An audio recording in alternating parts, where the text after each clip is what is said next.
Amazing. नाज़रीन, हमारी break के अंदर भी डिस्कशन जारी रही। अली नशिगरी, आमिर अल-यासराना, असदुल्ला खान, हसन अयूब खान। अब हम ज़रा इमरान खान की जमात की तरफ से कल के एहतजाज के बारे में बात कर लेते हैं। Aamir, starting with you quickly.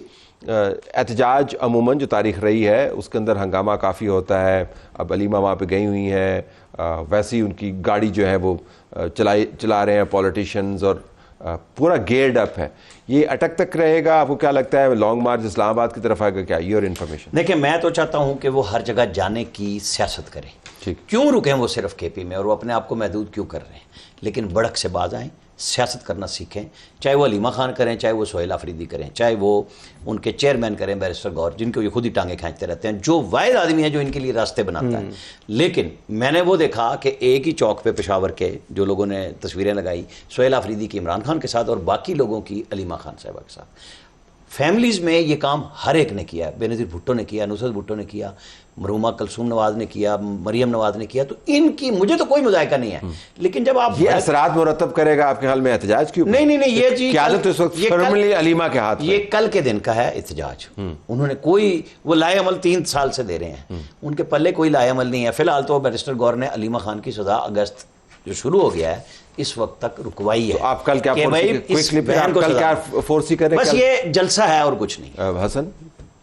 नहीं, ये देखिए, बात यह है कि मैं तो समझ रहा था कि योम इस्तिसाल कश्मीर है वो कल का दिन 5 अगस्त का, तो वो तो इमरान खान साहब ने कहा था कि कश्मीरियों की आवाज़ जो है वो दुनिया तक नहीं पहुंच सकती, हिंदुस्तान वहाँ जबर कर रहा है, बड़ा जुल्म कर रहा है, तो उनकी आवाज़ मैं पहुंचाऊंगा। तो वो पीटीआई समझ रही है कि हमने जब आवाज़ पहुंचानी कश्मीरियों की, तो इसलिए वो इमरान खान के लिए आवाज़ उठाएंगे।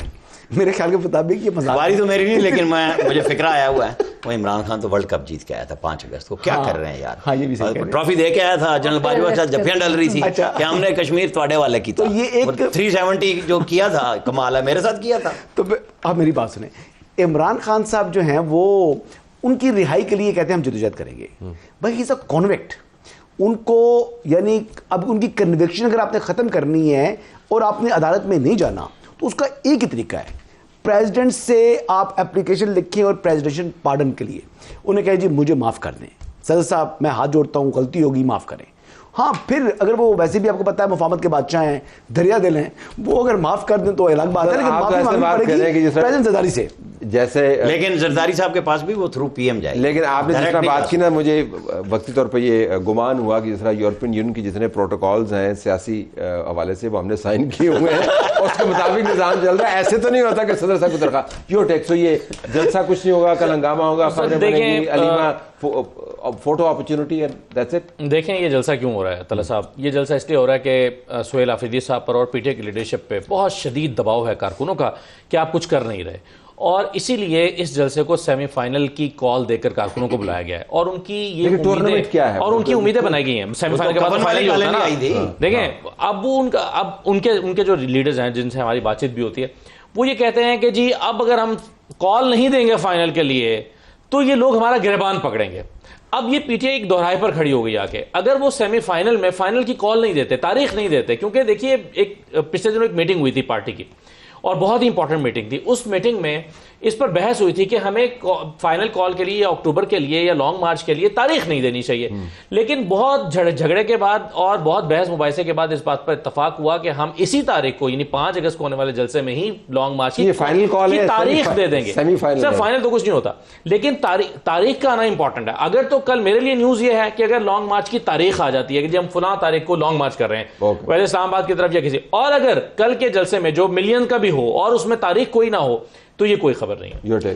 तो साहब कल का जलसा एक अच्छा क्राउड जो है वो इकट्ठे कर लेंगे, what difference will it create? अपना होम टर्फ में ये कर रहे होंगे। अटक से आगे जो है ये भी इतलात हैं कि सोहेल आफरीदी साहब की शायद कोई मुलाकात हुई है बड़ी किसी हाई अप से, और उनको कहा भी गया है कि अटक से आगे जो है आने की जरूरत भी ना करना, कुछ इस किस्म की भी खबरें चल रही हैं। लेकिन 3 साल में जो 3 साल की इंकारसरेशन ही कल उनकी मुकम्मल हो रही है ना। अभी हसन अयूब कह रहे थे 5 अगस्त को, इमरान खान ने तो नहीं कहा था कि उनको 5 अगस्त को ही गिरफ्तार कर लें। 3 साल अगर में एक चीज़ ज़रूर एक्सपोज हुई है, वो है पाकिस्तान तहरीक इंसाफ की पूरी कारकर्दगी। डिलीवर नहीं कर सके, प्रेशर नहीं क्रिएट कर सके, और अब हुकूमत भी और दूसरी तरफ पीटीआई के कॉमन डिनोमिनेटर एक नजर आ रहा है कि प्रेशर जिन्होंने क्रिएट दोनों एंटिटीज पर एक डाले रखा है। दोनों ने अपने ऊपर ही प्रेशर जनरेट किया है, पीटीआई ने अपने ऊपर जनरेट किया है, हुकूमत ने शायद अपने ऊपर। साहब I just like to add an a point, divided किस हद तक है पाकिस्तान तहरीक इंसाफ के, आज दिन तक भी एक तरफ पाकिस्तान तहरीक इंसाफ के चीफ विप कह रहे हो कि जी अगर हमें लगेगा कि अदालतों से इंसाफ नहीं मिल रहा तो हम लॉन्ग मार्च की तरफ भी जा सकते हैं। सो क्लैरिटी नहीं है। दूसरी तरफ एक पाकिस्तान तहरीक इंसाफ के बड़े सीनियर रहनुमा है, उन्होंने कोर कमेटी में, जो हमें इत्तलात आई है, कोर कमेटी में अपने एक उन्होंने लेटर लिखा कि हमें मोहसिन नकवी साहब के साथ एंगेज करना चाहिए, कंसल्टेटिव जो है वो एक डायलॉग उनके साथ करना चाहिए, हमें गुड वाइब्स मुक्तदरा तक जो है वो पहुंचानी चाहिए। सो एक तरफ से ये भी वो उसको क्या कह लीजिए कि इसको फैक्टर इन करने की कोशिश की जा रही है, उस पर खेला जा रहा है, और दूसरी तरफ जो है वो फिर नॉन इवेंट हुआ फिर कल का।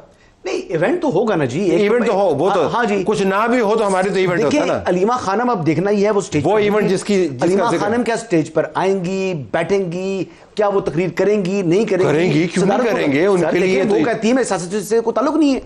अगर अलीमा खानम आएंगी तो फिर इमरान खान जो बताते नहीं हमें 22-24 साल 25 साल कि जनाब ये डायनेस्टी पॉलिटिक्स है, मेरी फैमिली का कोई शख्स सियासत में नहीं आएगा, तो वो फिर झूठ बोल रहे थे।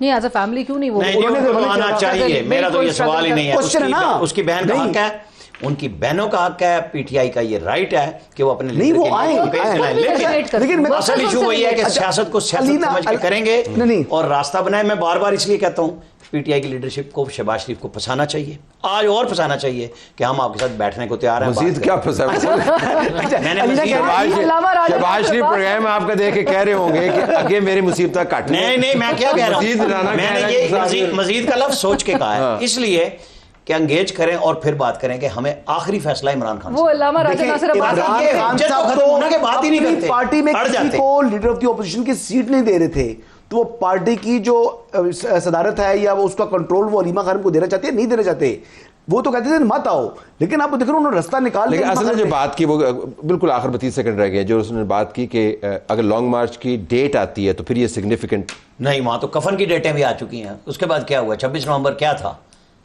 तो आप सीरियस हो गए। कल से मौजूद बदल जाएंगे अगर तारीख आ गई तो, आपने टॉक शोज के भी सिर्फ बहस होगी ना, पहले इससे ज्यादा सीरियस यार 26 नवंबर के लोग फाइनल कॉल में रह चुकी हैं, क्या किया लोग सीरियस लेते थे, रिजल्ट क्या निकलते वो तो बात की बात है भाई। मौलाना साहब जब शामिल होंगे तो फिर इनका एहतजाज ताकतवर होगा, लेकिन मौलाना साहब शामिल होंगे तो नया पाकिस्तान बनेगा। या गवर्नमेंट वैसी पोजीशन पे नहीं है जैसी 2 साल पहले 26 नवंबर की पोजीशन में थी। बस साबित ये हुआ कि जितनी चीजें तब्दील होती हैं चीज़ें वैसे ही रहती हैं जैसे पहले चल रही थी। लेकिन कल का दिन अहम है, कम से कम पीटीआई के अपने बयानात के तनाज़र में उन्हें खुद ही एक मयार मुकर्रर किया है, देखते हैं उस मयार के ऊपर पूरा उतरते हैं या नहीं।